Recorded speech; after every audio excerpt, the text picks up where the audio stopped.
आज का अवसर एक बहुत सुखद संयोग है और यह सुखद संयोग इसलिए भी है कि इस धर्म क्षेत्र में हमारे मध्य उत्तर प्रदेश के मुख्यमंत्री आदरणीय योगी जी हैं, जो धर्म के भी प्रतिनिधि हैं और कर्म के भी प्रतिनिधि हैं।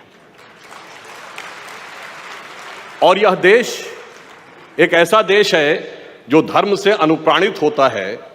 इसीलिए बात मैं कई बार कहा हूं और जिम्मेदारी से कहता हूं, यह देश कभी धर्मनिरपेक्ष नहीं हो सकता, क्योंकि इस देश के सर्वोच्च न्यायालय के एम्बलम पे लिखा है यतो धर्मस् ततो जयः। तो यह धर्म प्राण देश है। तो धर्म प्राण देश में, देश के सबसे बड़े सूबे में यदि सेवा करने के लिए, सर्वोच्च पद से कर्म करने के लिए धर्म प्राण शासक हो, तो निश्चित रूप से धर्म के पथ पर ले जाने का योग अच्छा बनता है। और ये योग ऐसे ही नहीं बनता है। हम लोग सब बचपन में जब श्री राम जन्मभूमि का विषय की बात आती थी और हाल के वर्षों में तमाम टीवी डिबेट होती थी, तो लोग कहते थे भाई आप लोग नारा लगाते थे रामलला हम आएंगे, मंदिर वहीं बनाएंगे, तारीख नहीं बताएंगे। वास्तविकता ये थी कि श्री राम जन्मभूमि का मंदिर कोई इमारत नहीं थी और उसकी तिथि कोई तारीख नहीं थी। ये भारत के वैभव और स्वाभिमान की एक यात्रा थी जो उसी के साथ उठकर ऊपर जानी थी। और यह संयोग क्यों होता है? आप याद करिए, जब श्री रामलला विराजमान दिसंबर 1949 में यहां अयोध्या की भूमि पर प्रकट हुए थे, तो उनकी सर्वप्रथम पूजा किसने की थी? महंत दिग्विजय नाथ जी ने। 1980 के दशक में 85, 86, 87 में जब श्री राम जन्मभूमि आंदोलन प्रारंभ हुआ, तो उसकी सर्वप्रथम अध्यक्ष कौन थे? महंत अवैधनाथ जी। मुझे याद है, मैं बालक के रूप में आया था। अप्रैल 1987 में यहां पर एक रैली हुई थी जिसमें राम मंदिर के निर्माण के संकल्प के लिए ताला खुलने के बाद, और उसमें महंत अवैधनाथ जी ने ही वह गीत गवाया था जिसमें था ना, सौगंध राम की खाते हैं मंदिर वहीं बनाएंगे। उसमें पंक्ति थी कि जन जन के मन में राम रमे और प्राण प्राण में सीता है, हर हृदय की धड़कन रामायण, पग पग पर बनी पुनीता है, इसलिए नरनाहर श्री पुरुषोत्तम का हम मंदिर भव्य बनाएंगे। और जब मंदिर का शिलान्यास हुआ तो हमारे मुख्यमंत्री कौन थे? योगी आदित्यनाथ जी। अब मानिए तो महज संयोग है और गहराई से देखिए तो दैव योग है।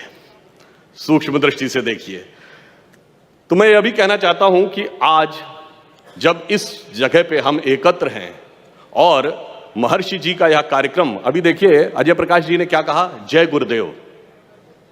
भारत की परंपरा क्या परंपरा कहलाती है? गुरु शिष्य परंपरा, पिता पुत्र परंपरा नहीं होती। इसीलिए जब हम पूजा करते हैं और हाथ में जल लेते हैं तो पंडित जी संकल्प दिलाने के क्या कहते हैं? पहले अपना नाम लीजिए। अगला वाक्य क्या होता है? ये नहीं होता अपने पिता या बाप का नाम लीजिए, अपने गोत्र का नाम लीजिए। यानी परंपरा क्या है? जो आपने आध्यात्मिक परंपरा से आ रहे हैं, दैहिक परंपरा का वह महत्व नहीं है। इसीलिए आपने देखा होगा कि भगवान राम के भक्त हनुमान जी के मंदिर यत्र तत्र देखे होंगे, पर उनके पुत्र लवकुश के मंदिर दिखाई नहीं पड़ते, क्योंकि हमारे यहां आध्यात्मिक परंपरा यानी स्पिरिचुअल सक्सेशन का महत्व है। हमारे यहां बायोलॉजिकल सक्सेशन का महत्व उतना नहीं है। और जब हनुमान जी की चर्चा आती है तो याद आता है सबसे पहले इस धरती पे खड़े होके, हनुमान तेहि परसा करि पुनि कीन प्रणाम, और राम काज कीने बिनु मोहि कहां विश्राम। और राम काज के लिए कौन तत्पर है, ये आज सबको नजर आ रहा है, परंतु कुछ लोगों को उसमें निशाचर भी नजर आता है। पर वो क्यों नजर आता है ये भी मैं बताना चाहता हूं। हनुमान जी बहुत विनम्र हैं, अतुलित बलशाली थे, मगर अपनी शक्ति भूल गए थे। आप लोगों को वो प्रसंग ध्यान होगा जब हनुमान जी जाते हैं सीता माता के पास और कहते हैं कि बस 1 माह के अंदर हम लोग आएंगे भगवान राम के साथ वानर सेना लेकर और आपको छुड़ा कर ले जाएंगे। तो सीता जी क्या कहती हैं सुत कपि सब तुम ही समाना, जातु धान अति भट बलवाना। भाई वानर तो तुम्हारे जैसे हैं और ये राक्षस तो बहुत शक्तिशाली हैं। तो आगे वो कहती हैं मोरे हृदय परम संदेहा, इसलिए मेरे मन में संदेह है और जैसे ही वो कहती हैं मोरे हृदय परम संदेहा, तो हनुमान जी क्या करते हैं, सुनि कपि प्रकट कीन निज देहा। और देह क्या थी, कनक भूधरा कार शरीरा, समर भयंकर अति बलवीरा। बस यही अंतर है। हनुमान जी का वह विराट तेजस्वी स्वरूप जो समाज में चेतना, एक विराट तेजस्वी चेतना, प्रखर चेतना उभर कर सामने आ रही है, कुछ लोग नहीं चाहते कि वो चेतना सामने आए, क्योंकि हनुमान जी के समान जो समाज अपनी चेतना की शक्ति भूला हुआ था, विस्मृत थी, वो क्रमशः याद आती जा रही है। इसलिए उन लोगों को यह निशाचर नजर आ रहा है। पर कालनेमी कौन है, सबको पता है। कालनेमी के चक्कर में जो पड़ जाता है तो उबरे ही अंत न होई निबाहु, कालनेमी जिम कर रावण राहु, तो उसका उबरना नहीं हो पाता। और आपने देखा बहुत से लोग गए तो उबर नहीं पाए। अब मैं ये कहना चाहूंगा कि महर्षि महेश योगी जी की एक पुस्तक, जिसको कि आपने प्रेजेंटेशन में भी देखा होगा, उनकी स्वयं की लिखी हुई पुस्तक है science of being and art of living, यानी अस्तित्व का विज्ञान और जीने की कला। बस मैं कहना चाहूंगा कि जिसको हम अपनी धर्म या संस्कृति कहते हैं, उसमें ये दोनों स्वरूप निहित हैं, अस्तित्व का विज्ञान या साइंस ऑफ बीइंग भी है और आर्ट ऑफ लिविंग भी है। साइंस ऑफ बीइंग क्या है, आप याद करिए, एक ही समय में भगवान दो अलग अलग रूपों में दो प्रकार के रूप दिखाते हैं।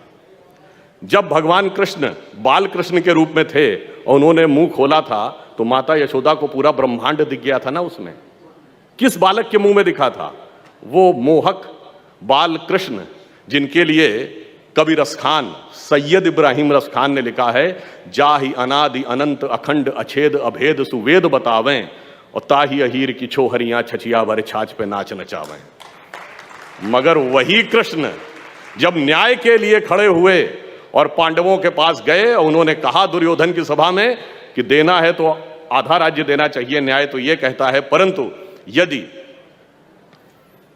देना हो तो 5 गांव दे दो, हम संतोष कर लेंगे। परंतु दुर्योधन ने कहा सुई की नोक के बराबर भी नहीं देंगे। जब अन्याय की यह पराकाष्ठा हो जाती है, तब दोबारा ब्रह्मांड दिखाया था भगवान कृष्ण ने विकराल रूप में। तब उन्होंने दुर्योधन से कहा, दृग हो तो दृश्य अकांड देख, मुझ में सारा ब्रह्मांड देख, नभ में ये कुंतल जाल देख, पग के नीचे पाताल देख, गत और अनागत काल देख, मेरा स्वरूप विकराल देख। तो दोनों स्वरूप दिखते हैं, मोहक भी और ओजस्वी भी।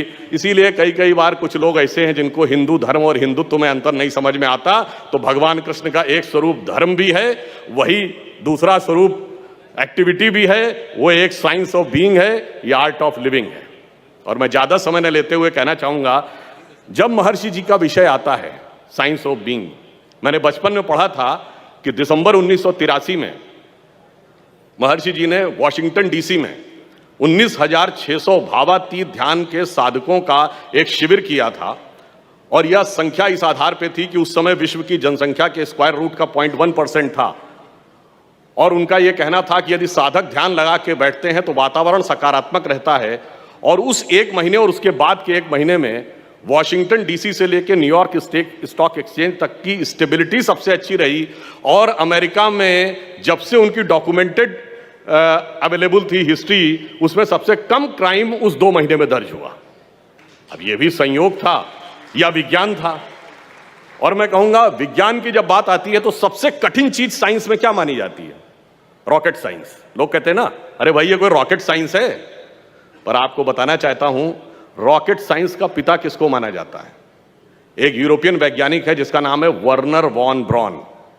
और वर्नर वॉन ब्रॉन जिसको अपना गुरु मानता था, वो एक जर्मन साइंटिस्ट था जिसका नाम था हर्बन ओबर्ट।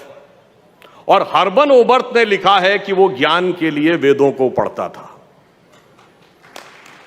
और ये हर्बन ओबर्ट ने लिखा कहां है, इसमें कोई भारतीय इन्वॉल्व नहीं है। एक राइटर है, साइंटिस्ट, जिनका नाम था एरिक वॉन डाइकन, उनकी किताब है चैरियट्स ऑफ गॉड, उसमें लिखा है। अर्थात इसमें कोई भारतीय नहीं है, सब विदेशी हैं।